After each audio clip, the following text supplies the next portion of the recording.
Sebenarnya poin saya tadi Pak Menteri, mohon maaf, kita pengen tahu rencana detail kita untuk ke Nah, depan. tapi saya harus apa. jelaskan dulu, dari Bapak udah nampilkan video, saya harus jawab video itu.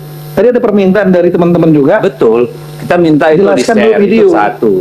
Yang kedua, saya berharap nih pimpinan, kalau bisa kita agendakan khusus Kemendagri dengan seluruh kepala daerah Aceh, termasuk gubernur, untuk menyiasati ya bersama-sama apa yang kira-kira masih dibutuhkan untuk menghindari mismatch, Pak. Saya bukan mengabaikan apa yang sudah dilakukan dan lalu apa yang sudah dikerjakan gitu ya. Tapi kita kepingin supaya ini tidak menjadi apa katakanlah, karena mohon maaf Pak Menteri, media sosial tuh rame banget Pak. Justru saya harus jawab sekarang, Pak. Justru itu Momentumnya di sini. supaya kan rakyat tahu apa yang ini gitu loh. Kalau data kami pun sampai hari ini masih banyak relawan di sana Pak. Jadi Iya. situasi lapangan kami ngerti betul Pak. Sampai hari ini kami masih bangun sumur-sumur Pak di kampung-kampung. Saya bukan mau meniadakan itu, tapi untuk memberikan rasa percaya. Kan ini kan urusan negara Pak, bukan urusan kementerian. Negara hadir kan gitu kira-kira. Kita pengen menunjukkan pada publik, terutama rakyat di 3 daerah itu, bahwa pemerintah melakukan sesuatu yang sistematis Pak. Saya akan jelaskan sampai ke situ, Pak. Tapi sebentar aja saya minta Oke, waktu silakan. dulu. Karena ini penting bagi saya. Bapak nampilkan video-video tentang orang-orang yang di tenda. Tapi mungkin Bapak nggak, Mbak Dedi tidak turun dan tidak tahu persis kenapa masalahnya. Nah, dan kapan video itu dibuat gitu. Jadi kemudian saya ulangi, di Biren ada 17 kakak. Kemudian ada 26 kakak yang ada di daerah namanya Desa Skumur, Kecamatan Sengkrak, Kabupaten Aceh Tamiang. Nah, itu yang masih di tenda. Kenapa? Karena belum dibangunkan huntara, karena baru terbuka jalannya. Itu persoalan. Masuk ke sana aja 2 jam lebih, Pak. Saya udah ke sana melewati bukit-bukit dan lain-lain. Jembatan putus-putus semua, baru terbuka. Nah, kemudian begitu sudah dibuka, maka dibangun huntara. Nah, itulah kami akui resmi bahwa ada 26 press release saya juga disampaikan 26 kakak yang masih ada di tenda karena huntaranya baru dibuat, karena baru terbuka gitu. Nah, sehingga pada saat saya sampaikan ke Bapak Presiden sebelum press release, Pak, dari 2,1 juta itu yang masih di tenda ada 26 kakak di daerah Skumur, Kecamatan Sengkrak, dan kemudian ada yang Aceh Tamiang, dan ada 17 kakak yang ada di Biren. Tadi karena perbedaan tadi antara mantan bupati dan bupati itu. Jadi, tapi kalau kita angkanya 173, waktu itu 173 orang, sekarang udah kurang lagi 131. 173 orang kalau dibagi 2,1 juta ya, maka itu lebih kurang 0,008%. Makanya saya sampaikan ya lebih kurang 99,99% sudah tidak lagi di tenda. Jadi kata-katanya lah hampir 100% atau mendekati 100% sudah tidak di tenda. Tapi tidak diklaim semua, tidak Pak. Nah yang repot kan teman-teman yang media kadang-kadang kan rame doorstop. Begitu kemudian ada yang menulis kata-kata hampir atau mendekat itu dihilangkan. Jadi presiden menyatakan 100%. Saya selamping beliau. Itu beliau pas sekali mengutipnya bahwa mendekati 100%. Ya karena 99,99 itu hitungan saya. Dari 2,1 juta menjadi 101 jiwa. Nah, kemudian yang kedua adalah di samping mereka sudah tapi sudah saya sampaikan beberapa solusi. Saya sampaikan tadi solusi yang di Aceh Tamiang maupun yang di Biren sudah ada solusinya semua itu. Nah, yang lebih parah lagi ada lagi Pak yang mengutip, Pak. Saya bapak-bapak nggak tampilkan, kalau ditampilkan lebih bagus lagi itu. Ada yang menyatakan, kan Presiden jelas sekali menyatakan soal pengungsi di tenda yang mendekati 100% tidak di tenda. Dari 2,1 sebelumnya di tenda tanggal 22 Desember. Tapi ada yang mengutip bahwa pemulihan Aceh sudah 100%. Pemulihan Aceh Pak, tolong bisa ditambahkan nggak? Saya ada sampaikan tadi ini Pak Oni. Pemulihan Aceh 100%. Ya, begitulah teman-teman setiap pembicaraan mereka. Mari kita lihat setiap komentar-komentar netizen. di kolom ini. Anggota dewan ini kadang aneh minta kejelasan tapi motong penjelasan. Mestinya didengar dulu penjelasan menteri, baru nanti diskusikan atau dibahas, jangan belum diselesai ngomong sudah disela. Rupanya kalau RDP dengan DPR itu hanya formalitas saja, bersandiwara semua orang politik. Ya begitu, gobal gabul doang. Di saat partainya sudah semakin tidak populer, kader-kader partai nenek lampir ini selalu hampir tampil seolah-olah berbicara atas nama rakyat. Rakyat harus berhati-hati dengan partai yang dipenuhi oleh dajal-dajal licik dan munafik ini. 2029 merupakan momentum yang tepat untuk membukamkan partai dan kader-kader partai munafik ini. Sitorus jangan sampai lolos lagi ke Senayan. Oke? Orang PDIP bacotnya sudah PDIP Deddy Sitorus, jangan banyak bacot, maju terus, jangan sok tahu Deddy Sitorus itu. DPR gak perlu lagi jadi tameng rakyat karena selama ini hanya menghibur rakyat saja.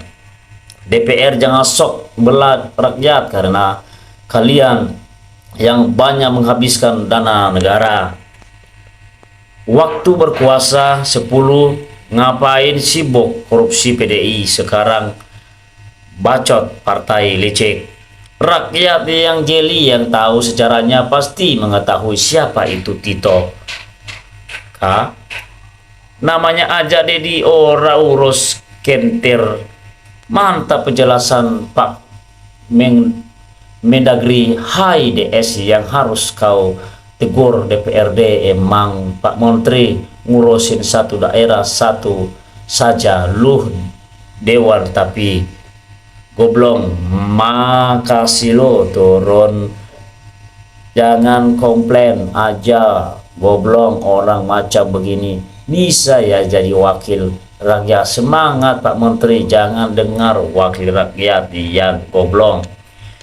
Coba diusir aja PDI, bikin ribut aja, ulahin nanti. Anggota DPR banteng, kurus ngajar sikat habis. Begini DPR justru bikin sulit situasi. Coba turun ke lapangan langsung. Anggota DPR banyak yang bicara tentang pemotongan anggaran, tapi tak berani bersuara tentang undang-undang perampasan aset, apalagi PDIP. Seharusnya banyak bicara tentang undang-undang perampasan aset. Mungkin Kimplos partai pendukung pemerintah akan meresponnya untuk disahkan. DPRD kualitas begini jangan didengar, tidak jujur. Lah, anggota dewan kejarnya ngapain saja ini? Oh, ternyata hanya mementingkan pribadi partai-partainya. Iya saja pantas. Biasanya hanya salahkan tanpa memberi solusi. Solusinya yang penting bisa korupsi berjamaah. Salut Menteri satu ini. Sekali-sekali kasih paham dengan keras itu kader PDIP yang sok-sok padahal bacot kosong. KPK lanjutkan. Terima kasih pemerintah pusat, kabinet merah putih nasional NIS. NKRI kuat ke depannya. Sitorus umumnya rakyat Indonesia muak lihat dia. Kenapa presiden bilang udah 100%, berarti siapa yang ABS? DPR dulu di kursi, lihat video aja. Nggak tahu gimana sebenarnya di lapangan. Videonya bisa saja dibuat-buat. Pak Mendagri seluruh data langsung ke orang PDI-nya. Jangan katanya gitu, semua butuh proses, Bung. Bikin rumah saja bisa butuh waktu setahun, apalagi sebuah wilayah luas. Mendagri ini laporannya ABS saja, padahal media sosial terus memberikan yang benar dan tidak mungkin berbohong. Kalau laporan pejabat sudah capek kita dibohongi laporan di atas kertas. Untuk presidennya Pak Prabowo Subianto dijodohan di Kusumo NKRI. Kuat ke depannya, lanjutkan Pak Menteri, merah putih nasionalis masyarakat Indonesia. Sudah cerdas, cermat, menilai akal sehat, mega analisa gimana waktu mereka 10 tahun yang lalu. Tapi ternyata uang ekonomi dan jaduk banyak yang belum dapat, terutama Kecamatan Karangbaru dan Kecamatan Rantau. Siapa yang buat gaduh yang memang pemerintah yang harus hadir? Eksekutif sama lagi legislatif itu sama-sama memuakan. Orang PDIP lagi main potong, rusak. Hebat usulan oknum DPR, harus diskusi, bukan rahasia. Banyak diskusi bisa menghambat pembangunan dan pemborosan anggaran. Ini Dewan asal ngomong tapi nggak pernah ke Aceh. Tenggelam PDIP. Betul sekali, di Aceh masih seperti itu sekarang. Jabatan-jabatan masih sementara seperti terlupakan. Kopet ketemu banteng. Kasih pengertian Pak Mendagri biar paham. Aman, damai, tentram, kondusif, terkendali. Saudara-saudaraku di Aceh, khususnya di Sumatera umumnya, tetap semangat dan sehat selalu dalam menjalankan aktivitas. Tentang ada musibah, ya itu musibah yang dapat dihadapi dengan kesabaran dan tawaduk. Allah SWT selalu menyertai saudaraku semuanya. Amin ya Allah ya Rabbil alamin. Tito awet dia jadi Mendagri mungkin sampai 2029 Pak ya. Kementerian itu ya negara dul. Rakyat yang tanahnya nggak ada lagi kata seterus.